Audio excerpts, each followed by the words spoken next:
জনপ্লাবনে এই মুহূর্তে কলকাতা শহর ভাসছে। এটা প্রতিবাদের জনপ্লাবন এবং আমার ধারণা হচ্ছে আজকে শুধু নয়, কালকেও কলকাতা ভাসবে এবং আমরা আজকে দেখে কালকের চিত্রটা দেখতে পাচ্ছি খুব পরিষ্কারভাবে।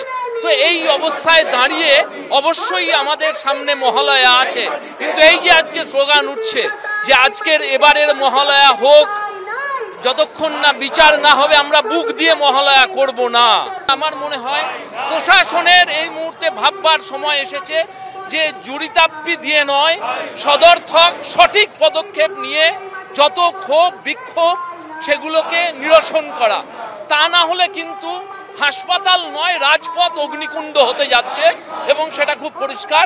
এবং আগামীর দিনগুলো প্রশাসনের জন্য খুব মধুর হবে না, শাসকের জন্য খুব মধুর হবে না, সেটাও আজকের রাজপথ বুঝিয়ে দিচ্ছে। এবং খুব পরিষ্কারভাবে বোঝা যাচ্ছে যে দুর্গাপুজোতেও স্লোগান উঠবে এবং আজকের মিছিলের জনকণ্ঠ সে কথাই বলছে। দেখো এই মুহূর্তে পায়ে পায়ে নিউ মার্কেটের কাছে এসে পৌঁছেছে সেই মিছিল। তুমি দেখতে পাবে যে সেই মিছিলে যারা পা মেলাচ্ছেন তারা মোবাইলের ফ্ল্যাশ লাইট জ্বালিয়ে পায়ে পা মিলিয়ে তারা কিন্তু ক্রমশ রবীন্দ্র সদনের দিকে এগিয়ে যাচ্ছেন।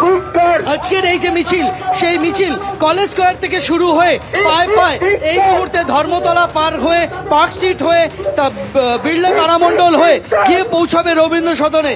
সেখানে এই মিছিলের শেষ। আজকে জুনিয়র ডক্টরস ফ্রন্টের পাশাপাশি অসংখ্য গণসংগঠন, নানান স্বেচ্ছাসেবী সংস্থা, বহু বেসরকারি সংস্থা, তারা বহু কলেজ বিশ্ববিদ্যালয়ের প্রাক্তনীদের সংগঠন, তারা এখানে আজকে জড়ো হয়েছেন এবং পায়ে পায়ে সেই মিছিল এগিয়ে যাচ্ছে। যেটা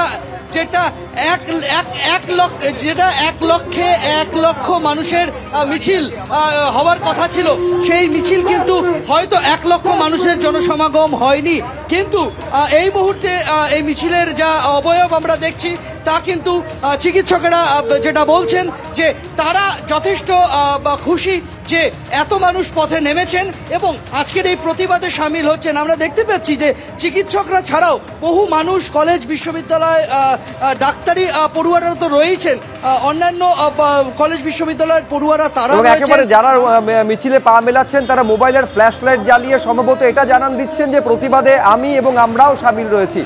কৃষ্ণেন্দু অধিকারী আমাদের প্রতিনিধি রয়েছেন, দেখাও কৃষ্ণেন্দু।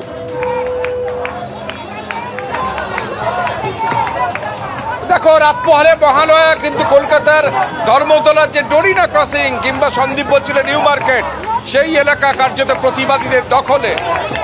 এই কারণেই যে পুরো ধর্মতলা শুধুমাত্র সাধারণ মানুষ তারা আজকে প্রতিবাদে সামিল হয়েছে।